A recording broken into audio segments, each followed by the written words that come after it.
A Trump-appointed district judge just struck down the state's new congressional map as a racial gerrymander. And a Reagan-appointed Fifth Circuit judge responded by, well, melting down. Judge Jerry Smith's dissent accuses his colleagues of aiding George Soros and Gavin Newsom, complains that he didn't have enough time to write his response, and even publish internal emails between the judges. Something you never see outside of a judicial ethics scandal. But why are judges talking like cable news pundits? All of this comes from one place: a mid-decade Texas redistricting scheme that Donald Trump pushed. Unfortunately, the Supreme Court's decision in Rucho versus Common Cause in 2019 left the courts almost powerless to stop partisan gerrymanders, and now everyone is living with the consequences. So we're going to get to the bottom of the judicial cage fight that just broke out in Texas. But first, we need to rewind a little bit, because none of this makes sense unless you understand the system that created it. And yes, that system is sick. Ever since Baker versus Carr, decided in the middle of the civil rights era, federal courts have played a central role in protecting voters from politicians who want to rig the maps. Before Baker, politicians insisted that redistricting was a political question that courts couldn't touch. So a lot of states just stopped updating their maps. Some went 20 or 30 years without redrawing their lines, even as people flooded into cities and suburbs. That wasn't an accident. Legislatures realized that if you never change the maps, you never risk losing power. The trick they used was malapportionment, keeping rural, mostly white districts tiny, while urban, more diverse districts exploded in population. The result was obscene. In some places, a rural district with 5,000 people had the same representation as a city district with 500,000. Rural voters could have 10 or even 20 times the political power of city voters. Legislators loved it. Voters were stuck with it. Courts refused to intervene, and Congress kind of looked the other way. Baker v. Carr finally broke that logjam. The Supreme Court said that voters have constitutional rights and courts can enforce them. The case gave us the principle of one person, one vote, and made illegal redistricting justiciable, which means it's an actual legal dispute that courts are allowed to fix. Chief Justice Earl Warren, the same Chief Justice behind Brown versus Board of Education, later called Baker the most important case he ever decided. After that, courts started policing malapportionment, racial gerrymandering, and vote dilution under the Voting Rights Act. But partisan gerrymandering is a different beast. A partisan gerrymander is when politicians draw districts to benefit a party or an incumbent. And almost every state has done that because that's politics. The word gerrymander itself comes from Elbridge Gerry, the Massachusetts governor who approved a district shaped like a salamander back in 1812. You should look at the picture of it. It's wild. Those weird, sprawling districts have been a running joke ever since. But the joke hides a real harm. Voters get shuffled in and out of districts purely to keep the people in power forever. And unlike malapportionment and racial gerrymandering, partisan gerrymandering never had a clear constitutional hook or a simple metric. Of course, every map has political consequences.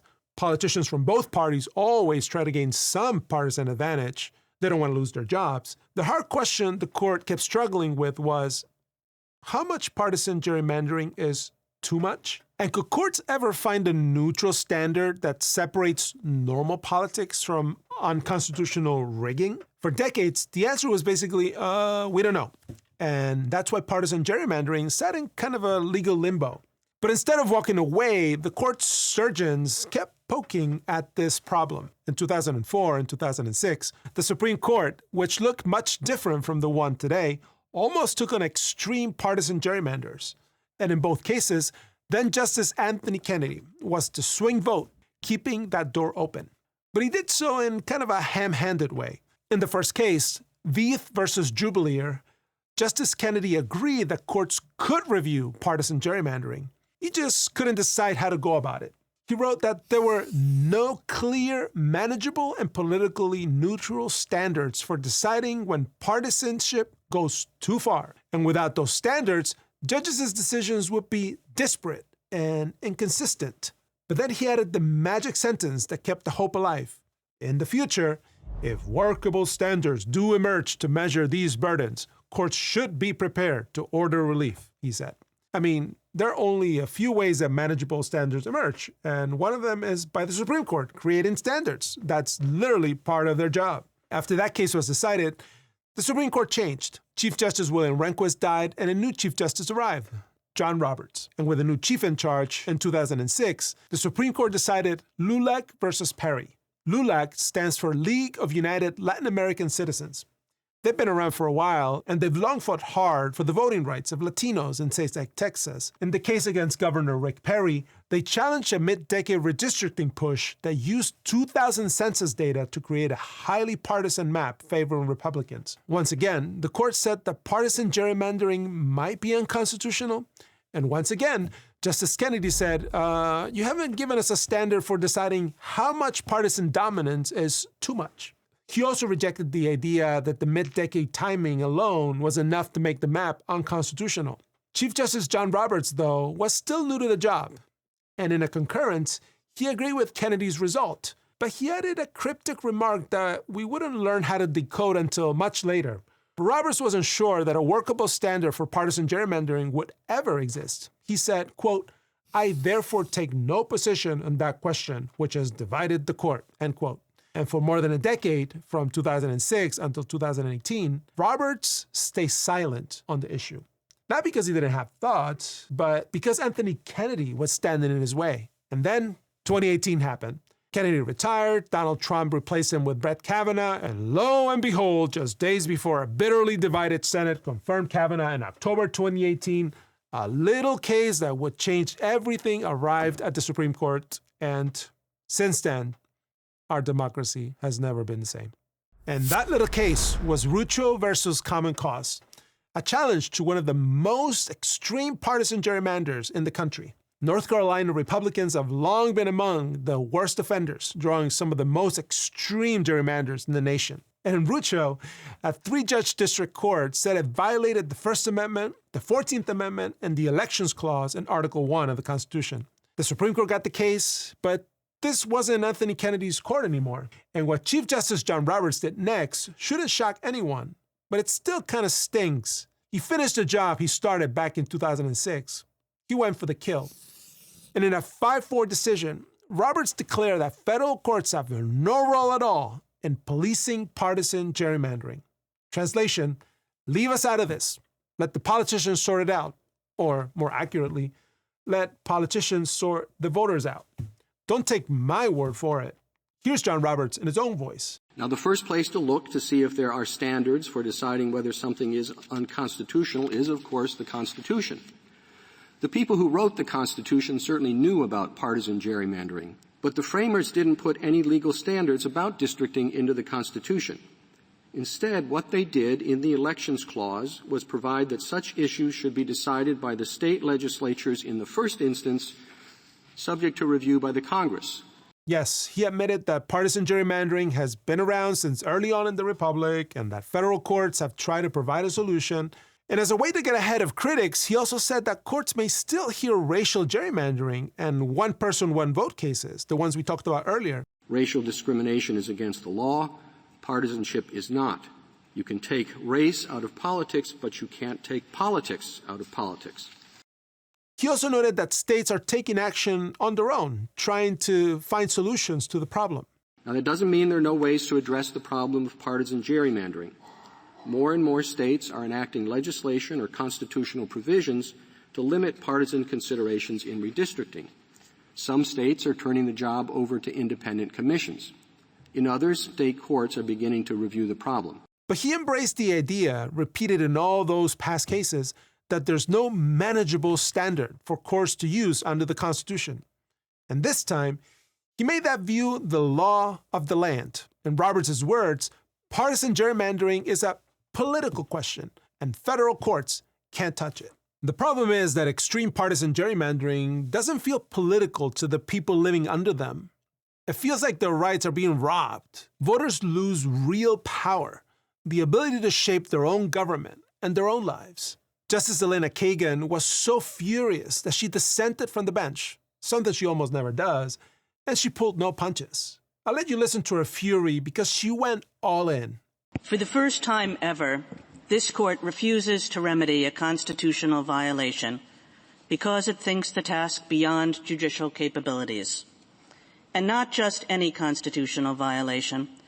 The partisan gerrymanders in these cases deprived citizens of the most fundamental of their constitutional rights, the rights to participate equally in the political process, to join with others to advance political beliefs, and to choose their political representatives.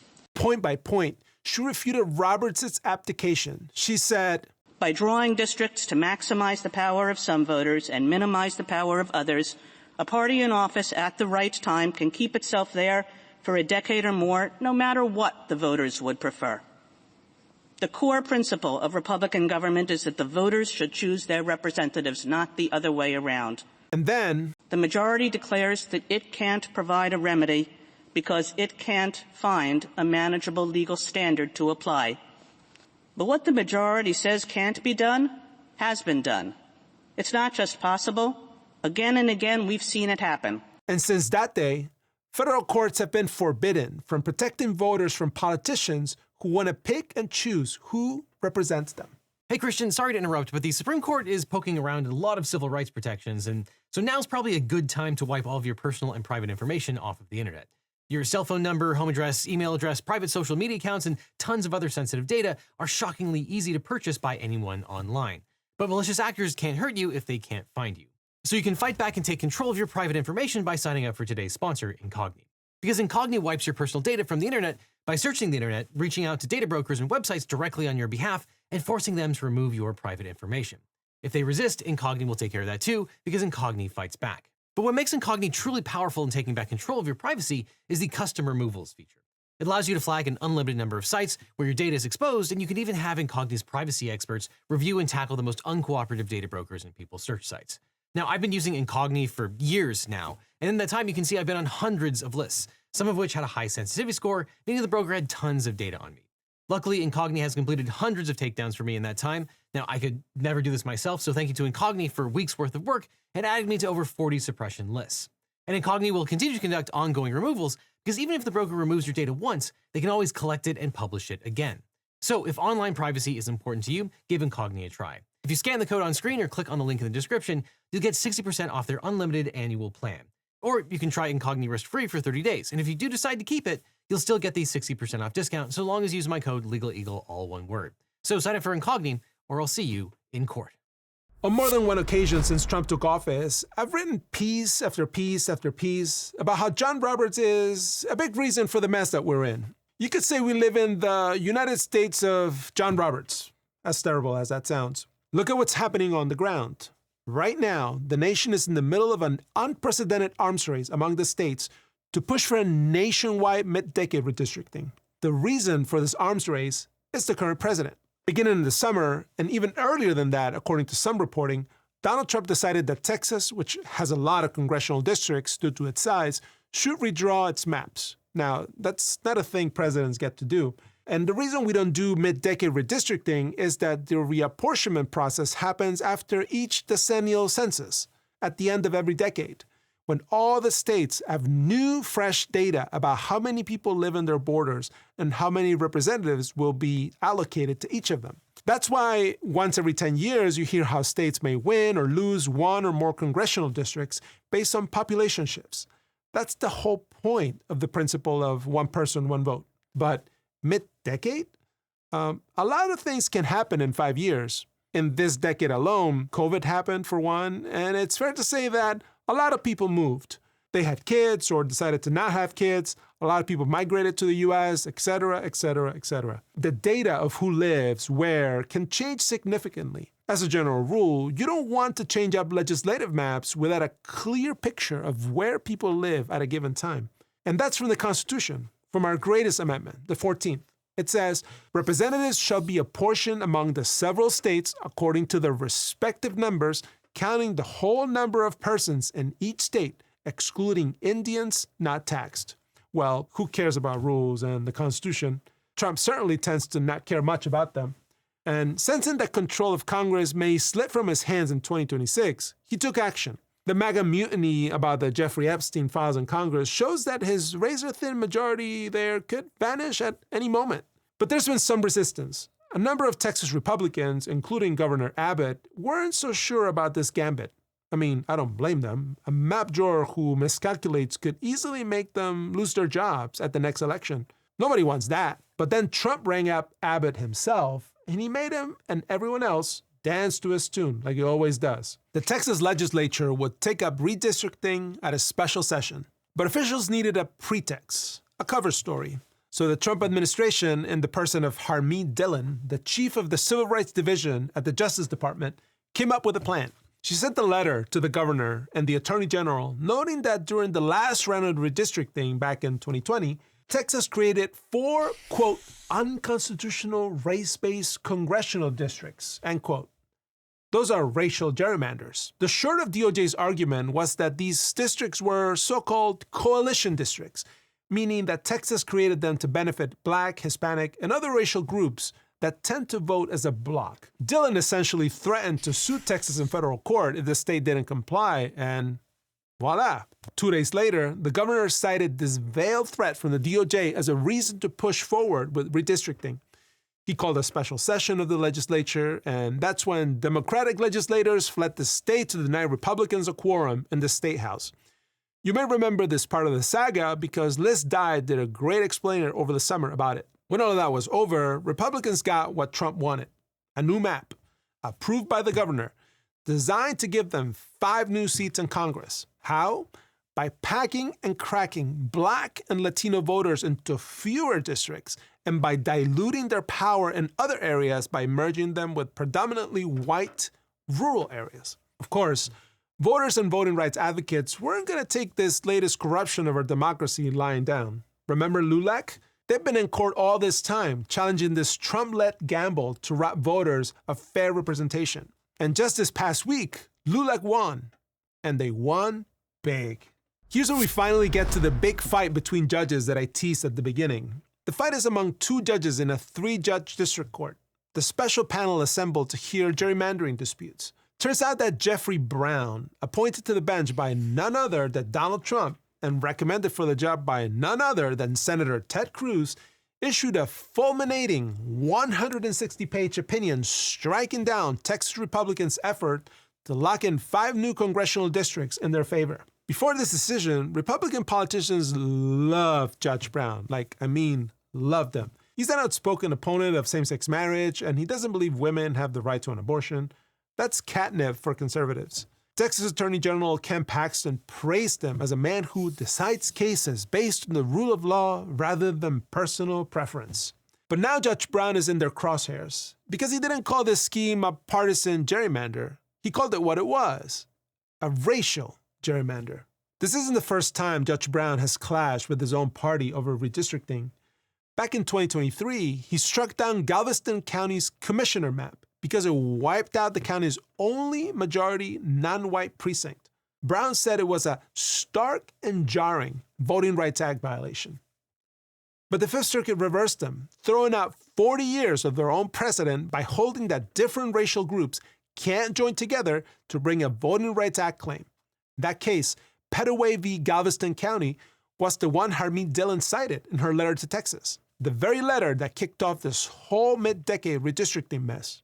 Brown didn't just disagree with DOJ's reading of Petaway, he called it clearly wrong, saying the letter had so many factual, legal, and even typographical errors that it was hard to understand. And he made a point that cuts to the heart of this case. If you take Petaway seriously, DOJ had no basis to demand Texas restore some prior racial balance in its maps, because the Fifth Circuit had just said multiracial coalition districts don't get legal protections anymore. In Brown's words, DOJ wasn't correcting a racial gerrymander, it was introducing racial considerations into what Texas insisted was a race-blind process. Remember, Texas doesn't like race in redistricting, but here is exactly what they did. One thing that's really striking about Judge Brown's opinion is that he's very much in tune with the sequence of events. Trump wanted Texas to redraw the map, the state said no, then DOJ applied pressure, and then Trump got what he wanted. And all of this landed on the judge's desk when they were in the process of ruling on the legality of the original 2021 maps. The court held a big trial in May and June, but then Trump got involved and threw that whole litigation and pending decision into chaos. The part of the DOJ letter that truly sank the Texas redistricting push is its racial component. Remember that partisan gerrymandering, at least as far as the Supreme Court has indicated, is A-OK and federal courts cannot touch it. But racial gerrymandering is illegal, and courts will review it. Judge Brown leans hard in that distinction. He knows that Texas is free to redraw its map for partisan reasons, and the courts couldn't stop them.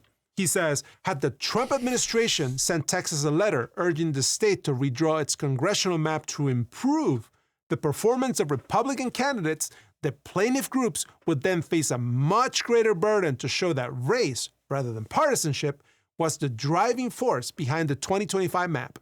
But nothing in the DOJ letter is couched in terms of partisan politics. So if they just said that they were doing it to help Republicans, no harm, no foul. But the DOJ letter doesn't mention partisanship at all. Governor Abbott made it look all about race when he insisted the intention was to give Black and Hispanic voters the ability to elect their candidate of choice. And the smoking guns don't stop there. Texas's mapmaker, Adam Kincaid, followed DOJ's racial directives almost exactly. With that much evidence, Brown tossed the new map and reinstated the 2021 map, the map used in the last two elections. The ruling infuriated Governor Abbott, who immediately vowed to appeal. It also threw Texas's politics into chaos. Several candidates, including longtime Democratic Representative Al Green, had already filed to run under the now invalidated 2025 maps. You might remember Rep. Green for introducing articles of impeachment against Trump back in May. Green has vowed to draft new articles of impeachment before Christmas for all of the reasons Devin laid out in his video on all of Trump's illegal acts. That's bad enough, but wait until you see how one judge reacted to Brown's ruling. Judge Jerry Smith is the lone appeals judge in this three-judge panel that just ruled against Texas. He's a Reagan appointee, 79 years old, and he had plenty of opinions on this. His dissent was published one day after Brown's opinion because the majority didn't want to wait for him to finish. Apparently, going ahead without him was a bridge too far for Judge Smith because he freaking lost it. So much that he decided to publish internal deliberations among the judges. He began with a preliminary statement trying to dispel any suspicion that I'm responsible for any delay or that I am or was slow walking the ruling. And then he went straight at Judge Brown. I also need to highlight the pernicious judicial misbehavior of U.S. District Judge Jeffrey Vincent Brown. Wow, he used his whole name. He adds, in my 37 years on the federal bench, this is the most outrageous conduct by a judge that I have ever encountered in a case in which I have been involved. In summary, Judge Brown has issued a 160-page opinion without giving me any reasonable opportunity to respond. I will set forth the details. The readers can judge for themselves. Judge Jerry Smith took it personally that he didn't get enough time to review Judge Brown's lengthy opinion and hundreds of footnotes. He was busy doing other things, he had to attend a funeral and deal with other business, though he did have time to list his grievances in great detail. This statement of his is filled with private deliberations, emails and conversations the judges had ahead of the opinion's release. Judge Brown basically said, look, we need to get this out. The Supreme Court has told us that in these kinds of cases, time is of the essence. But Judge Smith didn't like that, so he blew up. He offers this little lecture. This outrage speaks for itself. Any pretense of judicial restraint, good faith, or trust by these two judges is gone. If these judges were so sure of the result, they would not have been so unfairly eager to issue the opinion, sans my dissent. Or they could have waited for the dissent in order to join issue with it. What indeed are they afraid of?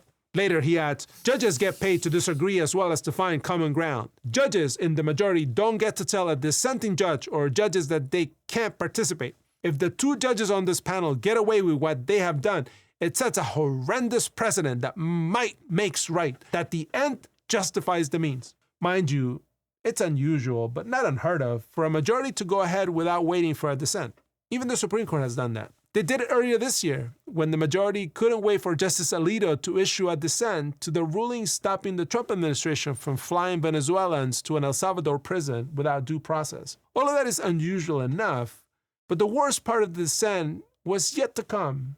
He writes, quote, "The main winners from Judge Brown's opinion are George Soros and Gavin Newsom. The obvious losers are the people of Texas and the rule of law."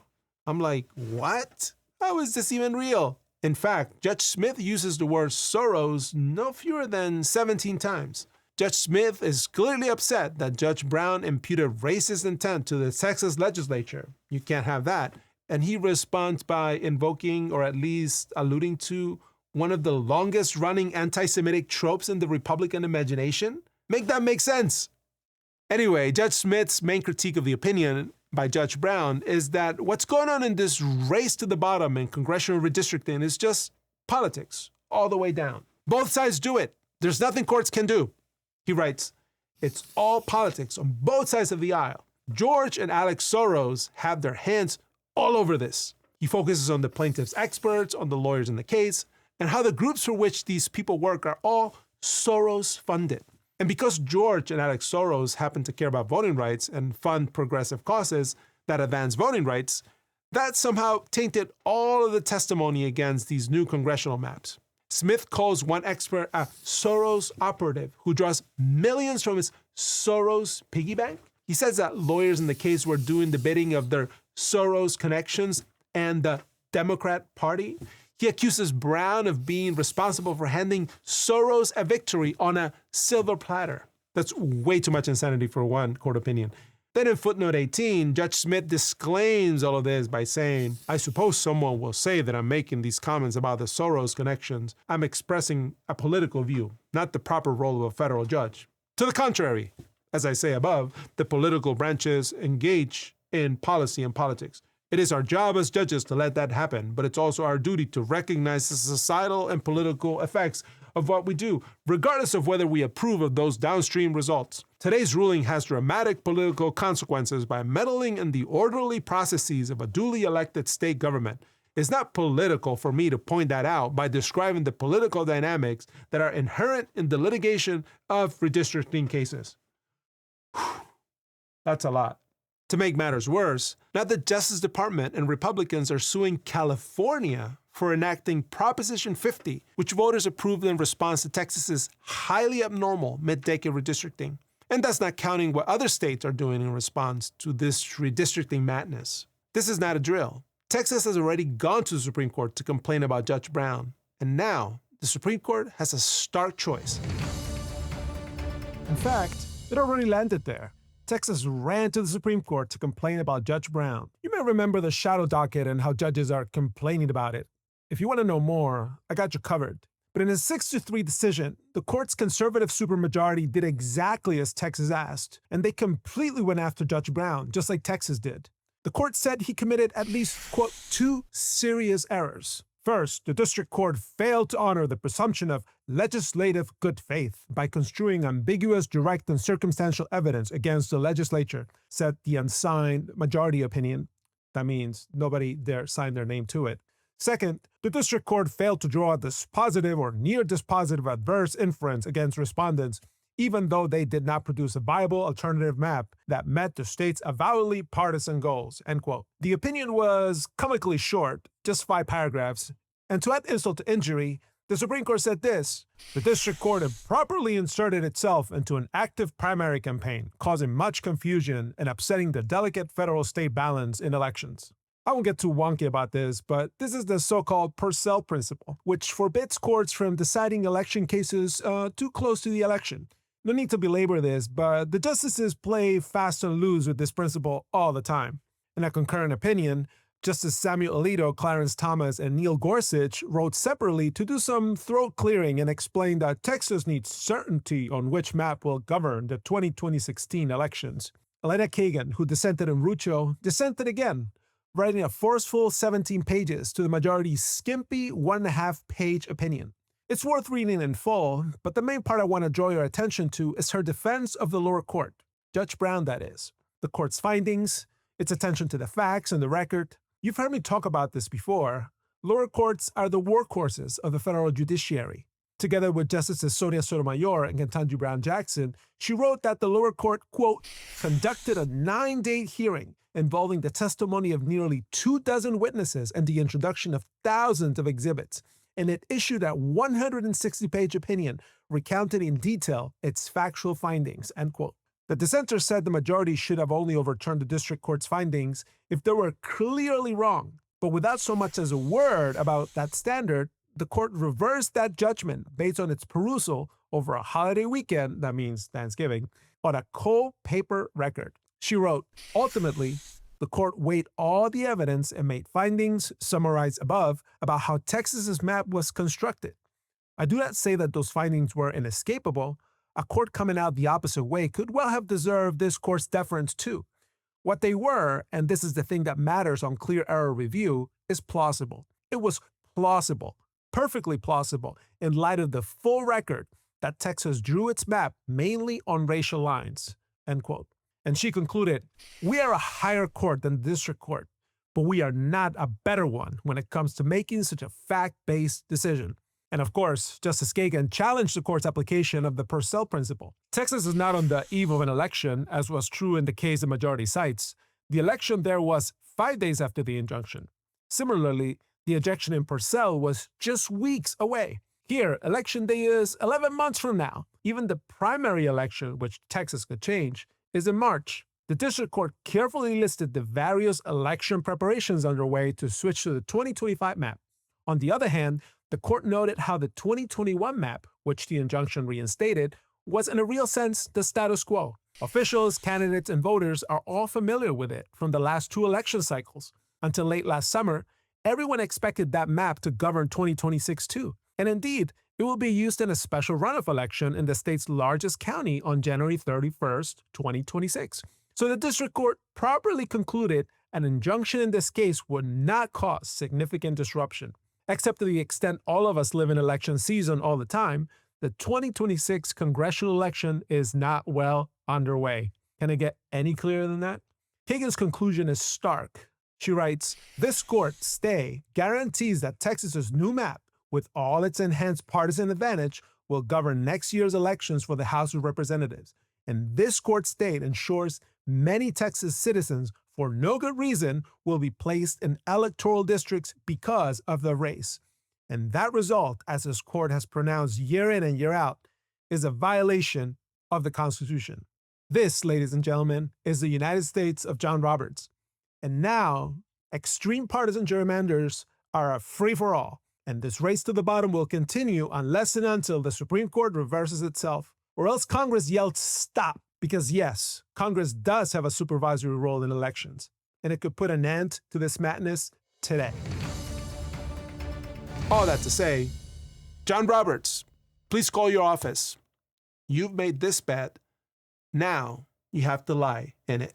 Now, all this highlights why it's so important to get a great lawyer when you're dealing with your own case. Now, after I started this channel, every week I'd get hundreds of comments and emails from viewers who are dealing with legal problems, and they'd ask, can you help me find a lawyer, or how do I know if this attorney is any good? And there's a massive gap in our justice system. It's that people don't know how to find the right lawyer for their specific situation.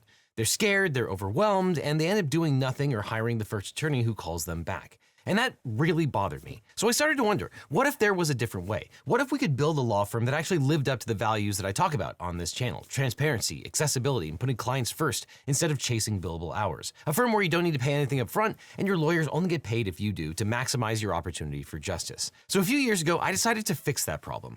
I decided to start my own personal injury law firm. And honestly, it wasn't an easy choice. But I realized I was in this unique position. I had this platform, this community, and the experience. Not to get rich, trust me, there are easier ways to make money than starting a law practice. But we did it because access to justice shouldn't be a luxury. Because finding the right legal representation shouldn't feel like playing Russian roulette with your future. And when you work with my firm, you're not just getting a lawyer. You're getting a team that understands that behind every case is a real person with real stakes. If we can't represent you, or you're in a state where we don't practice, we'll take the time to try to match you with an attorney in my personal network of lawyers. A national network of some of the best lawyers in the country who actually specialize in what you're going through, located right where you are, not just whoever happens to be available. So if you're dealing with a personal injury, a car crash, a data breach, sexual harassment, a social security or workers' comp issue, give us a call at the number on screen or click on the link below. Now, I can't represent everyone that watches this channel. I wish I could, but what I can do is make sure that when you need legal help, you have somewhere to turn to that you can trust. So whether it's me handling your case or the incredible attorneys we've partnered with, you'll get the same principles of honesty and education that we bring to every video. And if you're dealing with a legal issue and you're not sure where to start, check out the link in the description. Let's have a conversation about how we can help you